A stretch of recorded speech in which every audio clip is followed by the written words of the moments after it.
The faraway paladin begins when a teenage boy feels tired of his stagnant life, so he decides to end his own life by plunging into the deep ocean. After the boy died, he was reincarnated into another world where he was born as a boy named William.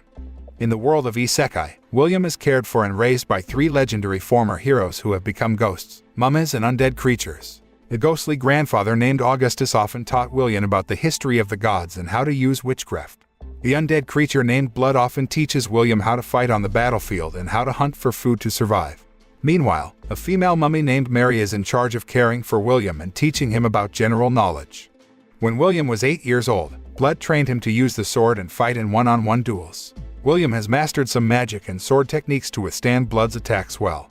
Augustus and Blood seemed proud of William's progress so far. One day, William was curious about a strange sound coming from inside the temple where Mary used to pray to the goddess Mater. When opening the temple door, William saw Mary, who was being burned by a blue flame, so he immediately ran to save her. But William's careless actions ended up burning his hands and he fell unconscious. After waking up from his stupor, William, still in a feverish condition, apologized to Blood and the others for being careless. Augustus then explains that the reason Mary was burned by the blue fire was that the bread that William had previously eaten was a gift from the goddess of fertility, Mater. However, after Mater found out that Mary, Blood, and Augustus had entered into a contract with the undead god named Stagnate, who was the enemy of Mater, Mary was punished for this violation. However, Mater still gave Mary a blessing bread for her loyalty, who always prayed to her even though she had to feel extreme pain. Hearing this, in a semi-conscious state, William intended to join in praying to Mater as a thank you for the gift of the bread. Time has passed and William is now 13 years old. Over the years, William learned many things from Blood, Augustus, and Mary to improve his strength and knowledge. After realizing that William has become stronger by the day, Blood decides to take him to the city of the dead so that he can train by fighting against the various undead creatures there. Upon arriving at a rock cave, William must face Augustus as an opponent to practice fighting. In the fight, Augustus said that he intended to kill him, so William, who heard about it, tried to fight Augustus with all his might and his best. After a fairly fierce battle, William was finally able to beat Augustus but could not kill him because he already considered him a very valuable family. While crying, William invited Augustus to kill him because he could not injure his own family. But it turns out that Augustus only pretended to want to kill him so he could test William and find out his true feelings. Every day, William continued to practice using the sword and fighting to increase his strength and fighting ability more quickly. One day, Augustus asked William to go to the underground world of the city of the dead to collect gold and silver coins. But after William managed to collect many coins, Augustus and Blood taught him how to gamble so that they were scolded by Mary. Then when William was 15 years old, Blood and Mary invited him to perform an adult ritual. The maturity ritual is a ritual to determine which god William will choose as his guardian deity. A few days later, Blood invites William to drink wine together all night until they are both drunk and lose consciousness. Blood and William secretly peeked into Mary's room as they returned home and saw Mary changing clothes. As a result, William got a slap from Mary after their naughty actions were caught. On the next day, William and Blood again fought a one-on-one duel with William, who had full armor and weapons. William's abilities have significantly improved to allow him to match Blood's strength, but Blood can still withstand William's attacks and counter his attacks. However, even though William was still unable to defeat Blood, Blood felt very proud of his progress. After the duel was over, Blood gave William a high-level demon sword called the Overeater that was able to slash down gods and demons. The Overeater sword can absorb energy from the enemy and use that energy to increase attack power and speed. That afternoon, Blood told a little story about the history of meeting him, Mary, and Augustus. 200 years ago, there was great chaos in the world of Isekai caused by the power and army of the King of Darkness named High King. The High King is feared by many demons and is known to be tough because he can create his own army using his own blood. Blood, Mary, and Augustus joined forces to attack the High King together. However, because the High King's strength was too great, they could not defeat him and Blood almost died in that fight. Fortunately, Mary and Augustus managed to trap and seal the High King in the underground world of the City of Death. Shortly after, the God of Darkness appeared and offered them to become undead creatures or immortals so that they could continue to maintain the High King's seal in the city. The 3 of them accepted the offer and began a contract with the Stagnate so that they turned into high-level undead creatures. 200 years after that incident, several demons brought the human baby William to be handed over as a sacrifice to resurrect the High King. But before the demons could carry out the High King's resurrection ritual, Mary and Blood had managed to kill them first. From then on, they considered William as their son and decided to raise him together. That afternoon, not long after they told them about their history, Stagnate suddenly appeared from above the dark sky and intended to take the souls of Mary and Blood. However, Augustus blocks Stagnate's attack and prevents him from taking Mary's and Blood's souls. Augustus unleashed such a powerful magic attack with high-level magic that he managed to destroy Stagnate's shadow. But it turns out that Stagnate can still survive and immediately take the souls of Augustus, Mary and Blood. Stagnate then explains that he must reclaim their souls as they have released their attachment to the High King seal and establish a new bond with William's soul. Whereas in the contract they had previously agreed, Stagnate would only grant them immortality to keep the High King seal. That was the reason the Stagnate insisted on taking their immortal souls back. Hearing this, William felt very sad and guilty for the three of them. After all, Mary, Blood and Augustus still lived by William's side as undead creatures even though their souls were no longer immortal. William was determined to protect the souls of the three of them with all his power. That night, before William fought the Stagnate, he prayed to the god of goodness for protection. Then when the battle started, William had to face the undead army created by Stagnate from the bodies of the dead undead. After seeing William's fighting ability, Stagnate seemed interested in William's potential and intended to recruit him as one of the commanders of the undead army. But when William approached Stagnate, instead of entering into a contract with Stagnate, he instead slashed Stagnate's body with the sword Blood had given him before.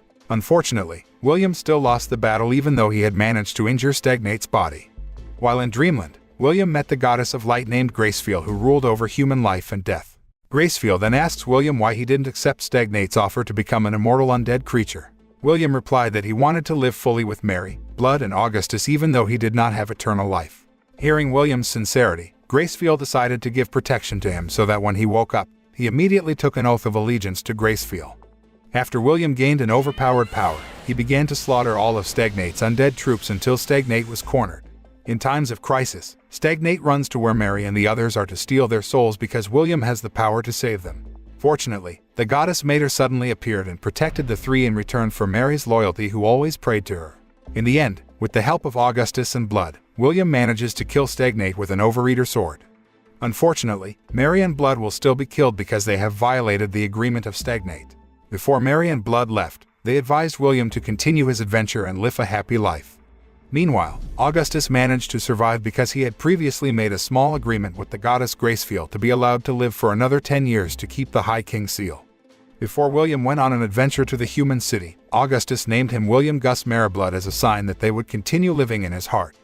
On the way to the city, William met a hunting girl named Meneldor.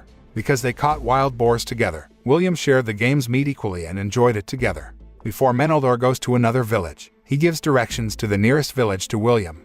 That night, William warns Gracefield that there will be great chaos in the nearby village. As it turned out, the chaos was caused by Meneldor robbing the villagers and the other bandits.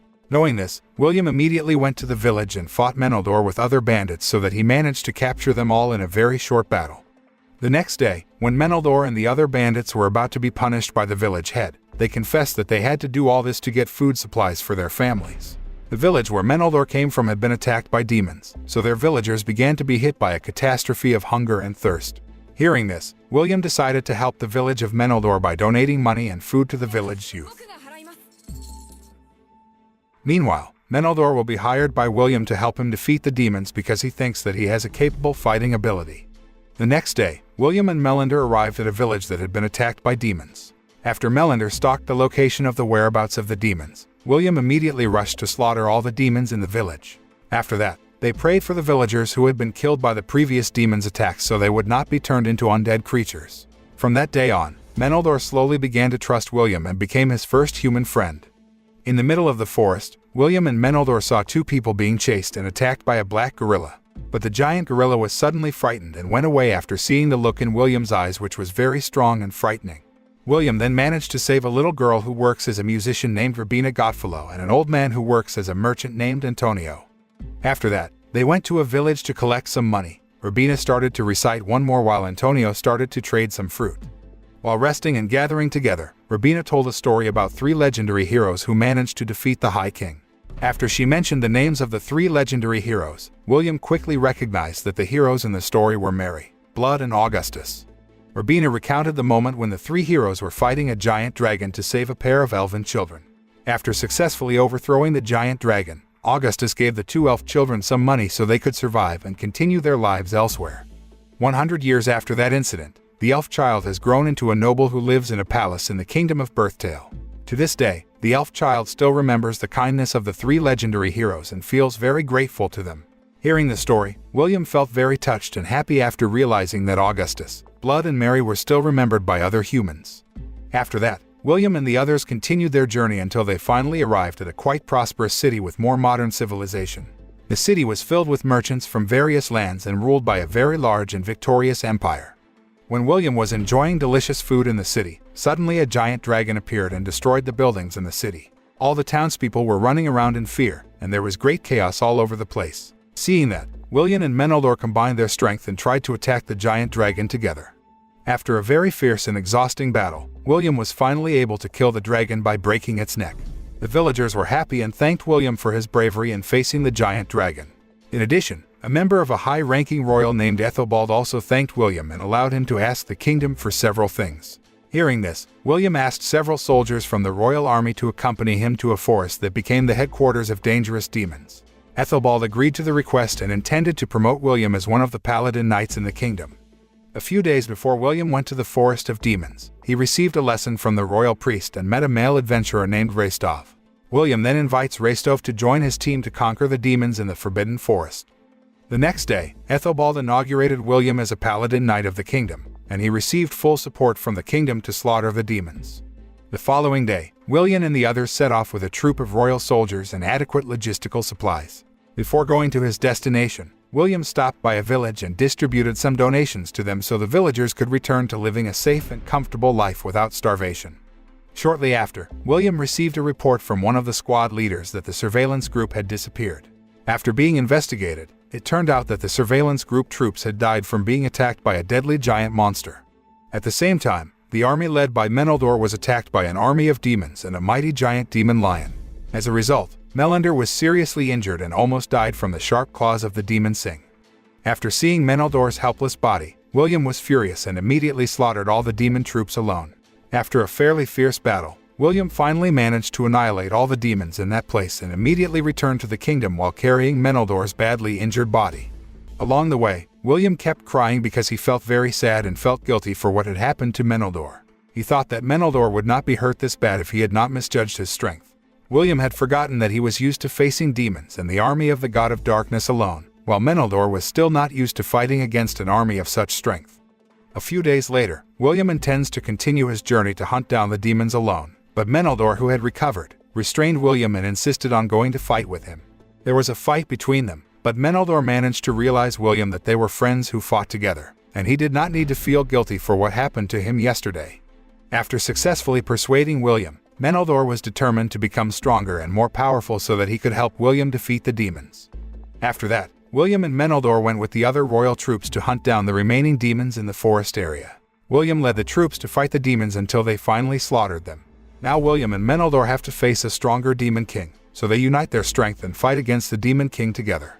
After the battle ended, William intended to rebuild the city of the dead and establish a human civilization in the city because it was the dream of Mary, Blood, and Augustus. The moral that can be learned from this anime is to trust the abilities of our friends and fight as a team to achieve the goals we want.